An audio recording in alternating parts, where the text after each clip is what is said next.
आप सभी का मानसी एजुकेशन सेंटर पर स्वागत है। तो हम लोग पॉलिटी का क्लास कर रहे थे। तो पॉलिटी में आज हम लोग जो है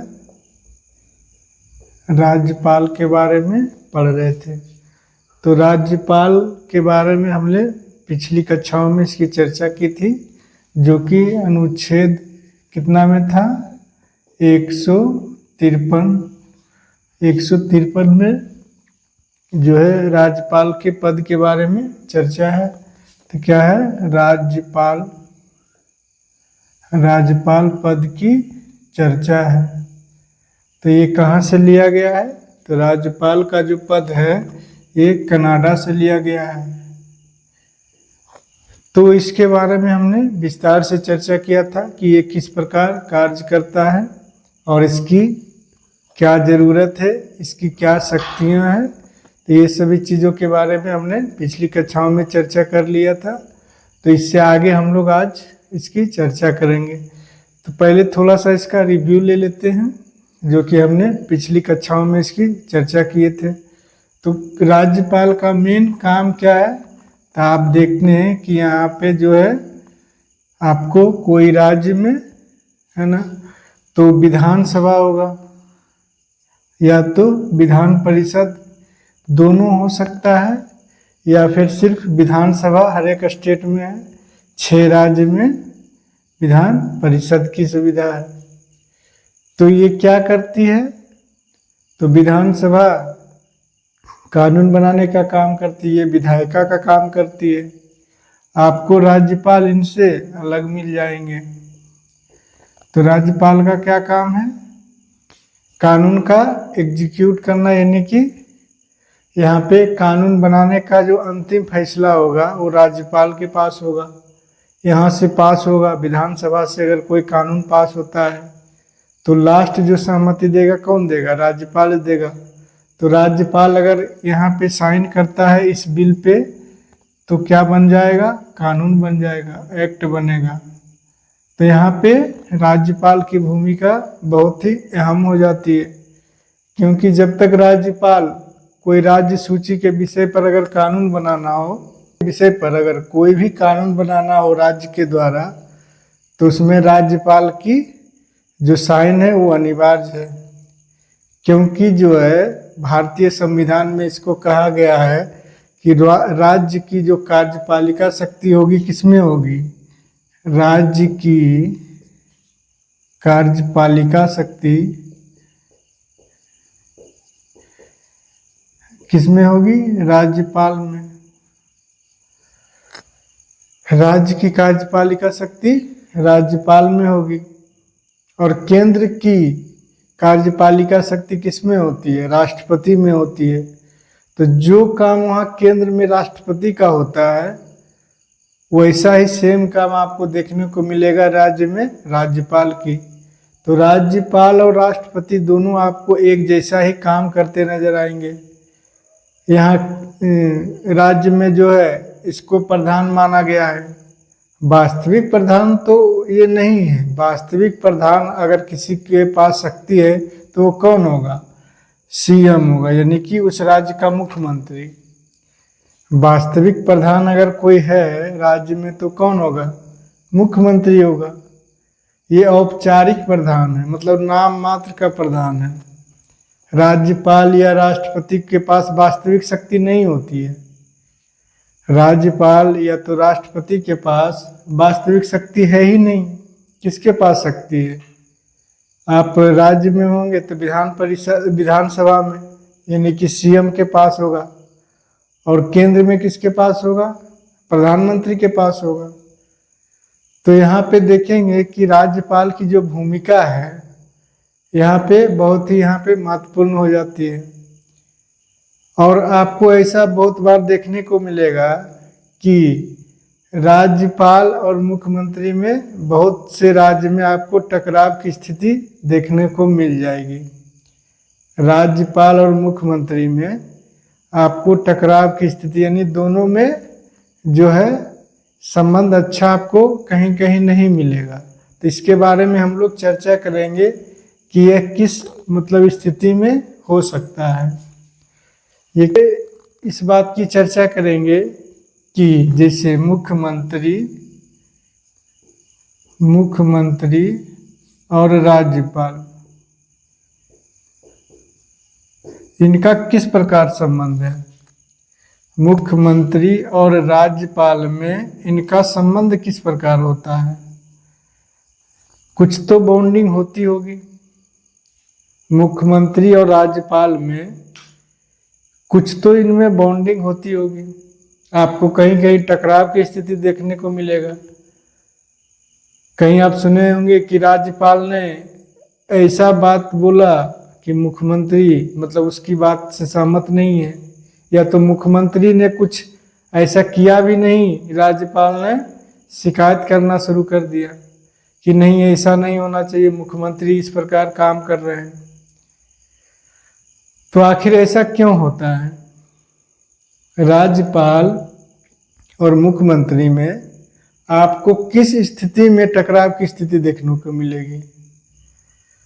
आप बहुत बार सुने होंगे कि मुख्यमंत्री और राज्यपाल के बीच अच्छे संबंध नहीं है। आप जैसे आप दिल्ली में आप बराबर देखते होंगे, दिल्ली में आपको बराबर देखने को मिलता है, क्योंकि राज्यपाल जो होता है ये केंद्र से होता है, ये राष्ट्रपति के प्रसाद पर्यंत पर काम करता है, और जो मुख्यमंत्री होता है ये विधानसभा का जो हेड होता है, यानी विधानसभा का ये जो प्रमुख मंत्री होता है। तो इन दोनों में जो है टकराव की स्थिति कौन सी स्थिति में बनेगी, इस बात पे हम लोग चर्चा करेंगे। तो पहला नंबर, अगर टकराव की स्थिति कब बनेगी, दोनों में टकराव अगर होगा तो किस स्थिति में होगा। पहला कि अगर केंद्र में जिस पार्टी की सत्ता है, केंद्र में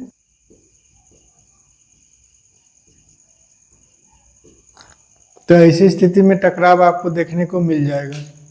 जैसा आप देखे होंगे कि केंद्र में मान अभी जैसे बीजेपी की सरकार है, केंद्र में बीजेपी की सरकार है, आप देखे होंगे कि जिस जिस राज्य में बीजेपी की सरकार है, राज्य में जिस जिस राज्य में जो है बीजेपी की सरकार है, वहाँ वहाँ आपको मुख्यमंत्री और राज्यपाल में टकराव की स्थिति देखने को नहीं मिलेगा। क्या मिलेगा, यहाँ पे टकराव की स्थिति नहीं मिलेगा। जिस जिस राज्य में जो केंद्र में जो सत्ता में सरकार है, जिससे बीजेपी की सरकार है, और वही बीजेपी की सरकार अगर आप देखते हैं, जैसे यूपी में देखते हैं, उत्तराखंड में देखते हैं, मणिपुर में देखते हैं, तो आपको यहाँ क्या है, मुख्यमंत्री और राज्यपाल में आपको विवाद नजर नहीं आएगा। यहाँ पे कोई विवाद नजर नहीं आएगा। और अभी तो जैसा आप जानते हैं बिहार में भी मतलब बीजेपी की ही सरकार, उनके गठबंधन में जब नीतीश जी हैं तो उन्हीं की सरकार है, तो यहाँ भी आपको नजर नहीं आएगा। तो ये टकराव नजर कहाँ आएगा, तो ये टकराव आपको नजर आएगा जैसे आप देखते हैं वेस्ट बंगाल, बीजेपी की सरकार नहीं है, उस राज्य में आपको बराबर टकराव नजर आएगा।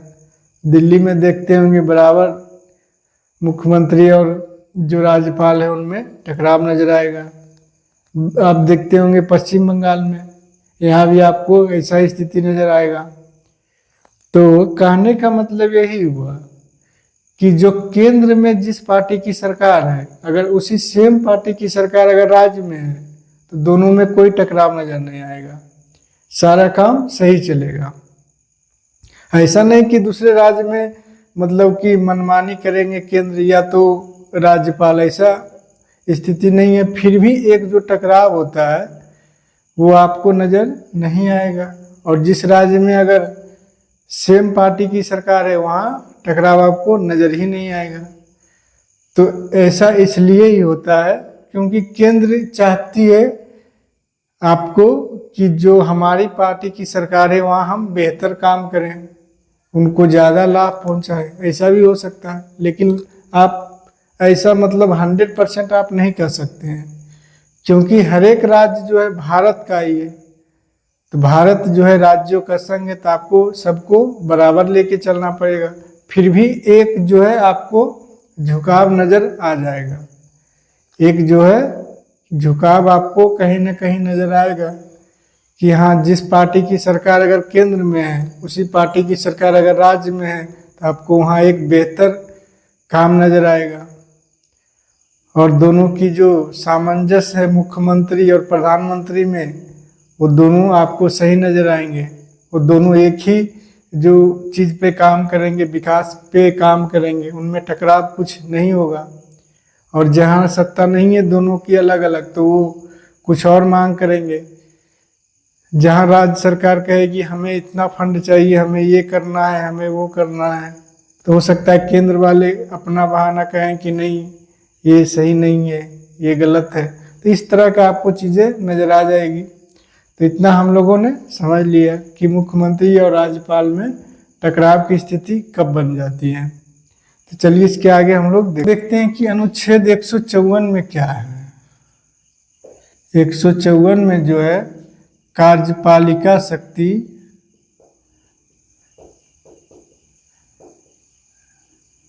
किसमें है? राज्यपाल में।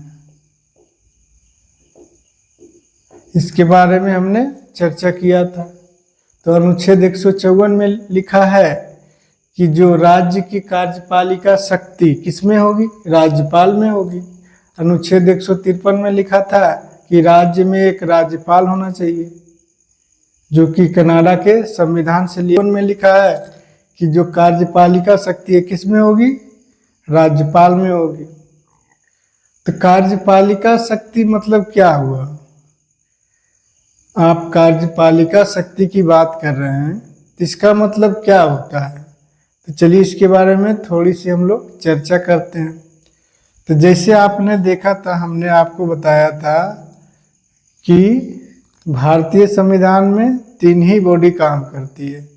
आप देखते हैं इधर विधायिका है, और यहाँ पे आपको एक कोने में कार्यपालिका नजर आएगी, और इधर जो है न्यायपालिका। ये बस 2 ही गोले हैं, इसी में पूरा संविधान आपको नजर आ जाएगा। भारत की जो संविधान है यही 2 गोले में आपको नजर आ जाएगा। तो आपने जैसे कहा कार्यपालिका शक्ति, तो कार्यपालिका शक्ति का मतलब क्या हुआ? जैसे आपने देखा कि विधायिका का काम क्या था? विधायिका का काम क्या था? आप केंद्र की बात करें या फिर राज्य की बात करें, दोनों सेम है। विधायिका विधायिका मतलब आप केंद्र की बात करेंगे तो आपको वहाँ केंद्र में कौन होगा? लोकसभा और राज्यसभा।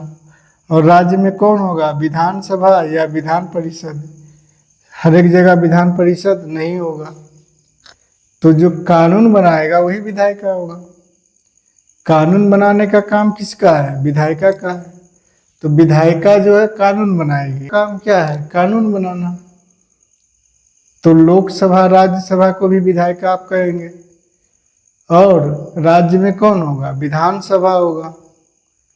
आप इसको विधानमंडल भी कह सकते हैं। विधानमंडल में विधानसभा विधान परिषद दोनों आ जाते हैं। तो इसने तो कानून बना दिया, विधायिका ने कानून बनाया, कानून पास किया। इस पर जो है राज्यपाल या राष्ट्रपति साइन कर देंगे। राज्यपाल या राष्ट्रपति साइन करेंगे, कानून बन जाएगा। तो कार्यपालिका क्या होगा? कानून को लागू कराएगा। कानून या नियम को लागू करना है।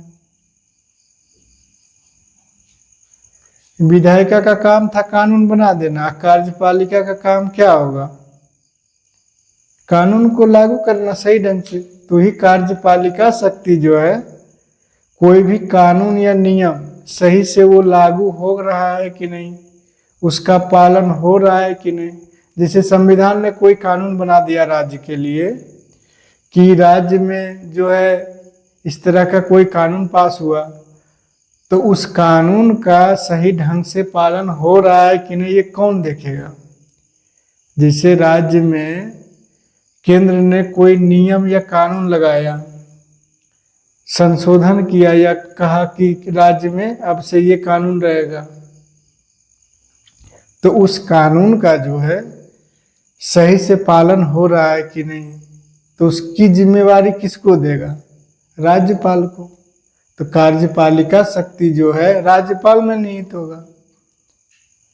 आप देखते हैं कि केंद्र में किसके हाथ में होता है कार्यपालिका शक्ति? राष्ट्रपति के हाथ में। और राज्य में किसके हाथ में होगा? राज्यपाल के हाथ में।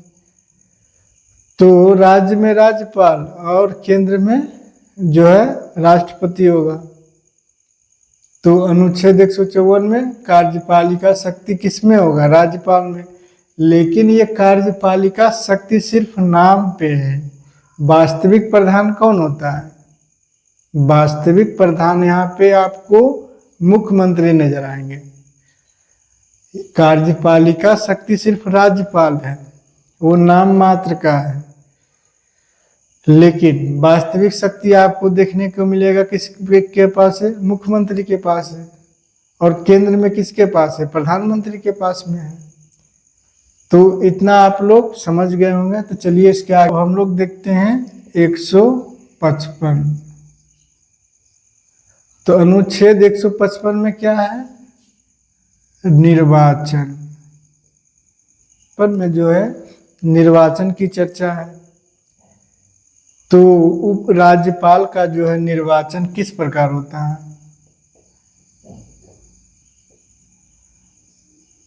राज्यपाल का निर्वाचन किस प्रकार होगा? तो आपने यहाँ पे देखा था कि राष्ट्रपति का निर्वाचन होता है, उसमें वोट डाला जाता है, वो भी अप्रत्यक्ष रूप से। लेकिन राज्यपाल में ऐसा नहीं है। राज्यपाल का जो निर्वाचन है वो निर्वाचन नहीं है, सिर्फ जो है राष्ट्रपति के प्रसाद पर्यंत पर काम करता है। राष्ट्रपति के प्रसाद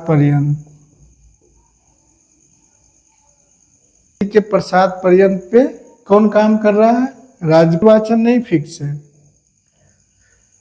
राज्यपाल का जो है कोई निर्वाचन ऐसा नहीं कि 5 साल के लिए होगा, 2 साल के लिए, 1 साल के लिए, ऐसा कुछ फिक्स ही नहीं है। जब चाहे राष्ट्रपति उसको हटा सकता है, चेंज कर सकता है, एक राज्य से दूसरे राज्य में उसको ट्रांसफर कर सकता है। ऐसा कोई फिक्स्ड जो है कार्यकाल है नहीं। तो इसलिए इसका निर्वाचन जो है वो राष्ट्रपति के प्रसाद पर्यंत पे है। जैसा राष्ट्रपति का आदेश होगा वैसा राज्यपाल करेंगे। आप देखते होंगे कि बराबर जब केंद्र में सत्ता चेंज होती है, जैसे अभी बीजेपी की सरकार है, हो सकता है कल किसी और की सरकार हो, तो वहाँ पे आप देखेंगे कि उसके बाद आपको राज्यपाल तुरंत चेंज हो जाएंगे। तो राज्यपाल का कोई कार्यकाल फिक्स है नहीं, वो तो राष्ट्रपति के प्रसाद पर्यंत है। जब तक राष्ट्रपति उसको कार्यकाल में रखा है, उसको पद पे जब तक वो है, उसके बाद कभी भी हटा दिया जा सकता है। तो इसमें कुछ योग्यताएं भी होनी चाहिए। उस योग्यताएं को हम लोग समझेंगे कि राज्यपाल में क्या क्या योग्यताएं होनी चाहिए। तो इसके बाद देखते हैं हम लोग अनुच्छेद 156। तो अनुच्छेद 156 में क्या है? कार्यकाल है। 55 में निर्वाचन है। तो इसका निर्वाचन होता नहीं है, बस राष्ट्रपति जब तक चाहें इनके प्रसाद पर्यंत पे काम करेगा। और कार्यकाल क्या है? कार्यकाल इसका फिक्स नहीं है। फिक्स नहीं है कार्यकाल। कार्यकाल के बारे में अगर पूछा जाए कि राज्यपाल का जो कार्यकाल है कितने दिन का होता है, तो यहाँ पे आपको कोई फिक्स नजर नहीं आता है। लेकिन कभी कभी जो है कोई फिक्स्ड कार्यकाल नहीं है, वो जब तक राष्ट्रपति चाहेंगे जब तक ही वो पद पर बना रहेगा। तो इसके बाद देखते हैं कि अनुच्छेद 157 में क्या है।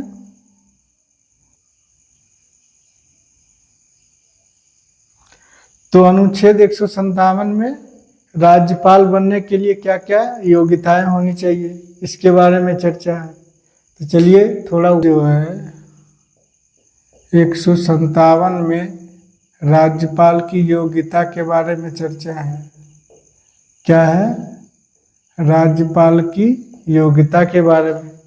तो क्या क्या योग्यता होनी चाहिए इसके बारे में देखते हैं। भारत का नागरिक होना चाहिए, भारत का नागरिक। दूसरा क्या होना चाहिए?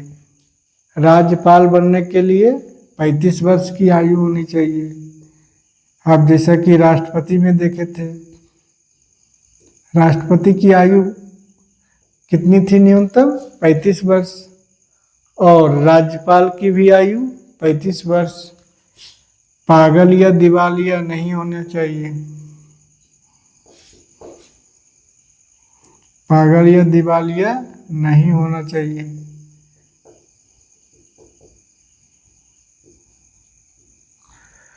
तो यहाँ पे देख रहे हैं कि इनकी योग्यता के बारे में। भारत का नागरिक हो, 35 वर्ष की आयु हो, पागल दिवालिया के पद पर नहीं होना चाहिए।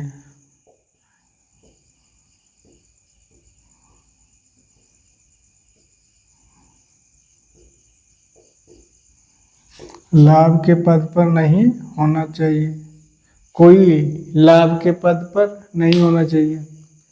तो ये योग्यता वो राज्यपाल बन सकता है।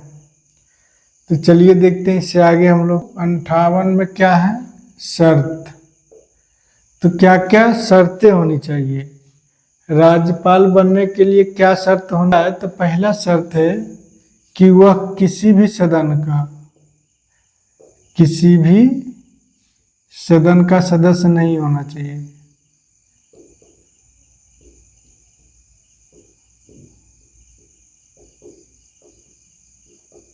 जैसे आप सदन है, लोकसभा, राज्यसभा, विधानसभा, विधान परिषद, तो वो जो राज्यपाल बनेगा वो कोई भी सदन का जो है सदस्य नहीं होना चाहिए। और क्या होना चाहिए? और वह जिस राज्य का राज्यपाल बनेगा उस राज्य का वह नागरिक नहीं होना चाहिए। जिस राज्य में राज्यपाल होगा उसका नागरिक नहीं होना चाहिए।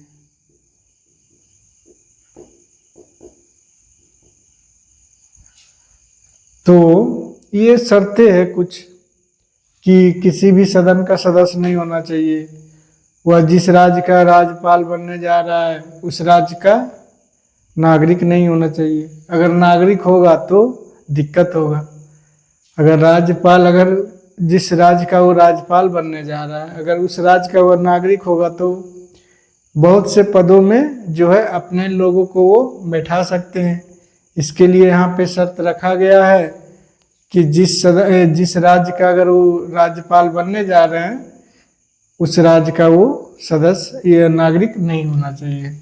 चलिए अब हम लोग अनुच्छेद जो है 159 के बारे में चर्चा करते हैं, जो कि शपथ से संबंधित है। अनुच्छेद 159 में शपथ से संबंधित है। तो इनका जो शपथ कौन दिलाता है? राज्यपाल को शपथ कौन दिलाएगा? राज्यपाल को शपथ कौन दिलाएगा? तो उस राज्य के हाई कोर्ट के मुख्य न्यायाधीश। जिस राज्य में वह राज्यपाल बनने जा रहा है, मान लिया जाए उसको अगर कोई राज्यपाल जो है यूपी का बनने जा रहा है, यूपी का अगर राज्यपाल बनने जा रहा है तो उसको शपथ कौन दिलाएंगे? तो यूपी के जो यानी इलाहाबाद हाई कोर्ट के मुख्य न्यायाधीश। इलाहाबाद मुख्य जो हाई कोर्ट है उसके मुख्य न्यायाधीश जो हैं वही उनको शपथ दिलाएंगे। तो शपथ के बारे में चर्चा आपको अनुच्छेद 159 में मिल जाएगा। तो अनुच्छेद 159 में राज्यपाल के शपथ के बारे में चर्चा है। तो इतना हमने जो है मेन जो चीजें हैं वो राज्यपाल के बारे में हमने यहाँ पढ़ा था। तो चलिए हम अनुच्छेद का एक ट्रिक हम लेकर आए हैं कि आप सारे अनुच्छेद को यानी कि 153 से लेकर के और 159 तक हम किस प्रकार याद रखेंगे, क्योंकि यहाँ से आपको क्वेश्चन देखने को मिल जाएगा। तो चलिए इसको देखते हैं। राज्यपाल के बारे में पढ़ रहे हैं तो इसका एक ट्रिक हम लोग याद रखेंगे, जैसे 153, 154, 155, 156, 57, 58, 59। तो इसका एक ट्रिक हम लोग देखेंगे किसको हमको किस प्रकार याद रखना है। तो रा का नी का यो सस, रकानी कायो सस। इसका ट्रिक याद रखेंगे क्या है, रकानी कायो सस। अब इसका मतलब क्या होता है, तो ये जो होगा राज्यपाल के पद के बारे में, राज्यपाल के पद के बारे में होगा। दूसरा क्या होगा, कार्यपालिका शक्ति। अभी आपने कुछ देर पहले पढ़ा था कि राज्य की जो है कार्यपालिका शक्ति किस में होती है, राज्यपाल में, कार्यपालिका शक्ति। आप 155 में देखे थे किसका, निर्वाचन यानी नियुक्ति किस प्रकार होगा, नियुक्ति या निर्वाचन। आपने यहाँ देखा था 156 में कार्यकाल कि कार्यकाल कितना होता है, तो आपने देखा था कि इसका कोई फिक्स्ड कार्यकाल नहीं है, राष्ट्रपति के प्रसाद पर्यंत पे ये काम करते हैं। और यहाँ पे 157 में योग्यता के बारे में चर्चा था कि राज्यपाल बनने के लिए क्या क्या योग्यताएं होनी चाहिए। आपने 158 में शर्त के बारे में चर्चा किया कि क्या क्या शर्त होनी चाहिए, जैसा कि आपने देखा था कि वह उस राज्य का नागरिक नहीं होना चाहिए, जिस राज्य में राज्यपाल बनने जा रहा है उस राज्य का वह नागरिक नहीं होना चाहिए। और दूसरा शर्त आपने देखा था कि वह किसी भी सदन का सदस्य नहीं होना चाहिए, विधानसभा, विधानमंडल, लोकसभा या राज्यसभा। और 59 में आपने शपथ के बारे में यहाँ देखा था कि इसको शपथ कौन दिलाता है, तो हाई कोर्ट के मुख्य न्यायाधीश, यानी जिस राज्य का ये राज्यपाल बनेंगे उसके जो हाई कोर्ट के मुख्य न्यायाधीश होंगे वही राज्यपाल को शपथ दिलाएंगे। तो इतना आप लोग ध्यान में रखिएगा, रकानी कायो सस। ये जो ट्रिक है किसका है, राज्यपाल का। तो अनुच्छेद 153 में राज्यपाल के पद के बारे में है, 54 में कार्यपालिका शक्ति होगा, और 55 में नियुक्ति से संबंधित होगा, और 56 में कार्यकाल से संबंधित, 57 में योग्यता, 58 में शर्त, 59 में शपथ। तो हम लोग 159 अनुच्छेद तक यहाँ तक हम लोगों ने पढ़ लिया है राज्यपाल में। तो इसके आगे हम लोग कल की क्लास में देखेंगे। तो चलिए आज की क्लास हम लोग यहीं पे समाप्त करते हैं। तो कल हम लोग फिर मिलते हैं। जय हिंद।